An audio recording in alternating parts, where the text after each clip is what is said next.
Hello guys! So, ngayong umagang ito ay meron kaming matatanggap na ayuda. So, pero ang ayuda na to is hindi kasing laki nung ayuda last time. So, itong ayuda na to is parang dito lang sa community namin. So, papakita ko sa inyo later kung ano-ano yung mga nakuha namin. See you guys, later ulit! Lamig. Hindi ba? Sakit yan.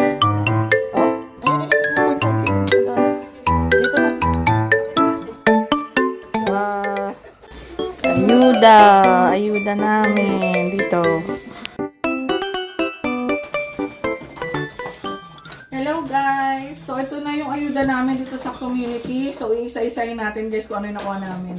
So twice a month kami nakakakuha nito dito sa community namin. Tapos iba-iba siya kung ano yung available. Yun lang yung makukuha namin. So tara, ayusin na natin siya doon sa kitchen.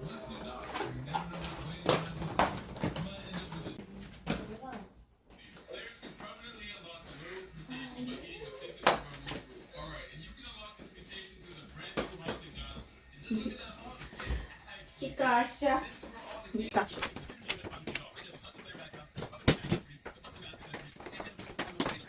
Hindi cash. Ang laki kasi ng card.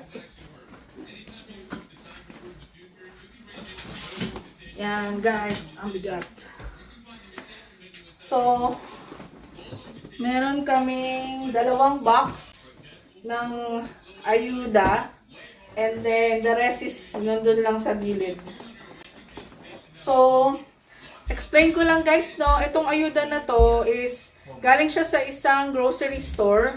So, imbes na itapon nila sa garbage, ang ginagawa nila is pinamimigay nila sa mga communities.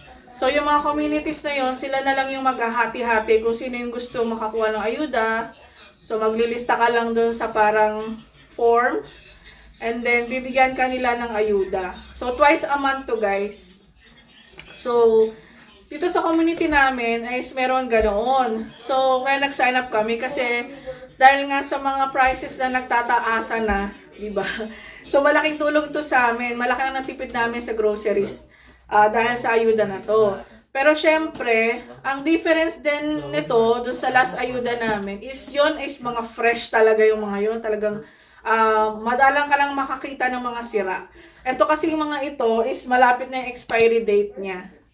So, meron ding mga product na hindi pa rin nag-expire. So, matagal pa expiration. Pero most of this is malapit na ma-expire. So, tinitignan namin lahat kung ano yung mga product na ma-expire na agad. So, lulutuin na namin yon or kakainin na namin. So, yung mga bagay naman na hindi pa ma-expire, ilalagay muna namin sa ref or doon sa freezer namin, yung chest freezer. Yun. So, pwede pa siyang kainin. Pwede pa siyang makain like next week, ganyan. So, ayun guys, no, malaking tulong talaga to. Sa totoo lang.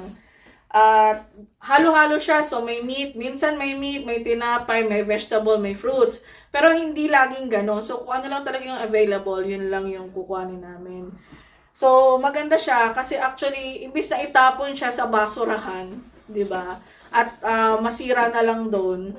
So, pinamimigay ng grocery store yung mga produce nila at yung mga grocery nila sa mga tao na yun, gusto makakuha, di ba? Pero hindi sila liable kapag example, may sumama siguro yung tiyan mo, kinain mo, sumama yung tiyan mo, hindi na sila liable dun.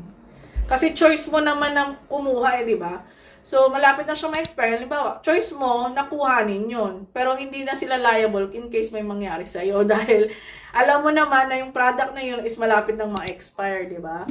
So, risk na yun. Nasa risk. Pero syempre, titingnan pa rin namin isa-isa. Kasi, syempre, pag bulok na, hindi mo na pwedeng kainin, di ba? So, ang ginagawa namin is, kunyari, may bulok dito sa part na to nung tomato. So, ikakat na lang namin yung part na yon and then yung the rest na okay pa, pwede pa namin iluto or kainin, di ba? Example lang yung sa tomato na to. So, itong tomato na to, yan, okay pa naman siya, guys. Yan, i-close up ko. Yan, guys, tingnan nyo, nakikita nyo ba? Medyo blurry. Ayaw mag-focus. Yan, 'di ba? Hindi naman siya sira pa, 'di ba? Medyo malambot na nga lang siya. Malambot na lang siya compare dun sa talagang ano, okay pa na tomato. Pero pwede pa siya. Yan, hindi pa siya yung ano na sira-sira na yan. 'Di ba? Not bad. Yan guys, no, mag-start na tayo. Pakita ko na sa inyo yung mga nakuha namin. So, una is, ano ba to? Spinach. Yan. So, kagaya nito, di ba, medyo lanta na yung ibang dahon. So, titingnan lang namin kung ano yung pwede pang kainin. And then, yung iba, i-discard na kasi wala lang ang choice, di ba? So, to spinach. Tapos, avocado. Yan. So, mga avocado. Yan. And then, mga tomato. Yan, may Roma. At saka mayroong beef steak. Alam ko beef steak tawag dito sa malaki. Tapos to Roma tomato. So, marami yan. Loose. Mga 10 pieces. Banana. Yan, mga, no, pira-pirasong banana. Okay pa naman siya, di ba? Medyo bugbog lang konti. Okay pa yung banana. Tapos, guys, isang bag ng apple. And then, sweet potato. Oh, Japan pa to. Japanese. Sweet potato. Yan. Tapos may melon, guys. Ayan, melon. Kaso tingnan nyo. Medyo may ano na siya, no? So, check muna namin siya kung okay yung loob. Yan, melon. Tapos, carrot. And then, ito kagaya nito, guys, oh. Southwestern chicken salad. Yan, di ba? Kasi ito, so hanggang ngayon na lang siya. So, pwede pa naman to hanggang bukas. Kasi ano naman to best before. Di ba, pag sinabing best before, hindi naman sabihin na expired na. Ibig sabihin, mas okay siya kainin before yung date. Pero pag past na ng date, medyo ano na siguro, malambot na yung mga gulay, di ba? Pero pwede pa siyang kainin. So, ayan guys, yan. Salad. Tapos, meron rin ganitong salad. Yung Mexican style salad. Tapos, meron kaming fresh. Hindi na to fresh. Pork back ribs. Yan, so kailangan na itong lutuin. Walang best before to. Ayan, ngayon, hanggang ngayong araw na lang. So, kailangan na siyang lutuin, guys. Tapos ito, chicken. Whole chicken. Ay, baka tumulo. Tapos, ito naman is garlic butter herb chicken. Yan. Marinated na yon. Tapos, ito pa isa. Turkey. Yan. Kainin pa rin namin to kahit di kami mahilig sa turkey. Yan. Naka-plastic. Diba? Tapos, guys, ito, bell pepper. Yan, bell pepper. Mushroom. Mga loose na mushroom. Yan. Okay pa yan, guys. Kahit mukhang madumi. Ganyan talaga yung mga mushroom, di ba? Yan. And then, merong green beans. So, loose na mga green beans. Yan. Yan. So, guys, remind ko lang, no, kung may maririnig kayong mga background noise, no, dito kasi yung mga anak ko sa sala, nanonood sila. So, maririnig niyo yung pinapanood nila or sila nagsasalita. Sila lang yun nandun. Kaya, yun lang, guys. So, next naman is ito, mga nana bread. Whole wheat to. Yan. So, nakakuha kaming dalawang ganyan nan. And then, meron kaming pizza. Napoli style pizza, taco flavor. O, diba? Libre lang yan, guys, ha? Walang bayad yan. Libre lang. O, meron kami dito salmon kebab. Salmon kebab. Lagay ito. And then, ayan, meron na naman kaming salad. So, family salad. So, ayan. Ayan, family salad siya. And then, meron kami ditong garden salad. Yan. Tapos, asparagus. Isang bunch. Bunch of asparagus. And then, guys, meron ulit na vegetable salad. Yan. Vegetable salad. And then, meron silang chicken fried rice. Diba? Naka 25%. Siguro hindi na benta. So, yan. Pinamigay na lang nila. And then, next is, eto, ano to? Fresh soft cheese. Soft cheese. Yan. Ginamit ko to sa pizza. Itong fresh cheese na to. Last time. Then, meron kaming yogurt. Yogurt. Yan. So, kakainin na to. Kailangan na itong kainin. Itong yogurt na to. And then, meron ulit mga gulay. So, red bell pepper. Tsaka mga green bell pepper. Yan. Marami dito. So, meron ulit Activia, guys, na yogurt. Oh, blueberry na yogurt. Tapos, celery. Laki. Laki ng celery na to. Ang laki. Organic pa siya. Organic celery. And then, ano ba to? Nakalimutan ko na to. Leeks ba to? Leeks? Leeks ba to? Hindi ko alam. Nakalimutan. And then, kale. To, kale.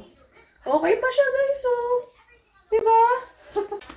And then, bok choy. Bok choy. Bok choy. Lime. Lime. Yan. Dito na yung mga vegetables. So, ito ulit. Salad ulit. Salad. Ito naman ay chef salad. Chef salad. Yan. Tapos, ito may mga loose na apple. Loose apple. Potato. Potatoes. Yan. So, yung mga medyo green-green, tinatanggal lang namin yan. Okay yung loob. Wala namang green yung loob. And then, spinach ulit. Spinach. Yan, guys. So, meron pa tayong natitira dito, no? So, ito, strawberry. Yan. Isang strawberry. Tapos, meron pa dito mga banana. Ito, bananas. Ginagawa to ni mama na banana bread. Kasi super ripe na siya, diba? So, makakain pa rin. Yan. Tapos, meron ding mga sandwiches. Ito, mga sandwich. Yan. So, kakainin na to agad. Itong mga to. Tapos, meron ding mga bread. Yan, mga bread. Mga bread din kasama. Tatlo lang. Tatlong bread lang yung meron kami. Pero before, marami sila magbigay rin ng bread. Siguro mga 5 bag. Minsan pa nga 10. Tapos may mga kasama pang mga yung mga strudel, ganyan. Tapos yung mga donut, yan. So ngayon, bread lang. Yan. So, ayun guys, no? So ngayon, yun ang nakuha natin. So, ipapakita ko sa inyo lahat. Inayos kasi ni Mama lahat dito sa counter namin. So, ipapakita ko sa inyo kung ano-ano yung mga nakuha natin sa ayuda na to. So, ito guys, no? Yung mga sandwich. Yan, sandwich, banana, strawberries, yung mga salad, yogurt, salad pa, and then lime, yan. Yung mga vegetable, may pizza, yan, and then mushroom, ayan, green beans, carrot, avocado, more banana, melon, apple, green peppers, potato, may celery, kale, ano pa ba? At saka may mga meat din, guys. So, ito yung mga bread. Yan. May mga loose na. Yan. So, yun guys, yung nakuha namin sa ayuda ngayong araw na ito. So, yun guys, yung mga nakuha natin ngayon sa ayuda. So, sa susunod ulit, ipapakita ko ulit sa inyo kung ano naman yung makukuha natin sa susunod na ayuda natin. Ano? So, iba-iba kasi kada punta namin doon. So, kung ano lang yung available, yun lang yung makukuha namin. Kagaya nung sinabi ko nung una. So, yun nga guys, no? So, kung nagustuhan nyo guys yung video na ito, please po, pa-like po, pa-share, pa-comment, and pa-subscribe din po. At saka, pakiclick na rin po yung notification bell para po updated po kayo sa ating mga next videos dito sa aming channel, Rick and She. So, thank you guys for watching. See you again next time. Bye-bye po. God bless po.